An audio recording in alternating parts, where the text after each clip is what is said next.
বন্ধুরা হেভি জিনিস পেয়েছি।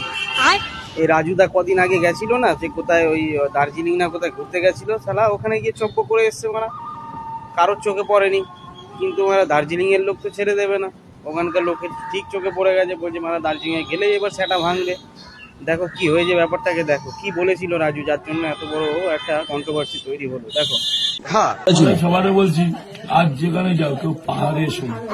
এ বাবা, কেন রাজুদা, কি হলো? তাই ফালতু, কি তাই ফালতু বলেন কি? তুমি তো বলছিলে পাহাড়। তো রাজু পকেট পরোটা পাহাড়ে গিয়ে পাহাড়ের লোকজনদেরকে ওখানে বসে বলছে যে আর যাই করো পাহাড়ে এসো না। বাড়া কেন? ফালতু। ফালতু হয়তো ওই মুরগির মাংসটা ভালো রান্না হয়নি তাই বলছে ফালতু। বলেন কি? ওরে খাসির মাংস দিলে ভালো হতো।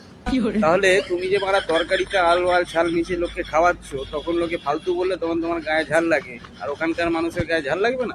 এবার ওখানকার মানুষ কি উত্তর দিয়েছে দেখো। শোন রে রাজু, তোর ভাগ্য ভালো ভিডিওটা দেখার আগে তুই দার্জিলিং ডিস্ট্রিক্ট ছেড়ে চলে গেছিস।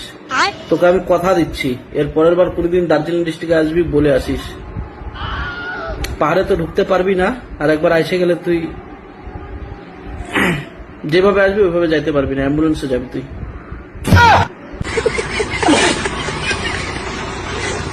কি রাজুদা, দিদি তোমার কমলা লেবু ছোট, তোমার লঙ্কা মানা কেটে নেবে বলেছে, একটু সাবধান এবার। হ্যাঁ, পাহাড়ে গেলে বা যেখানেই যাও না কেন সেখানকার নামে বাজে মন্তব্য করো না।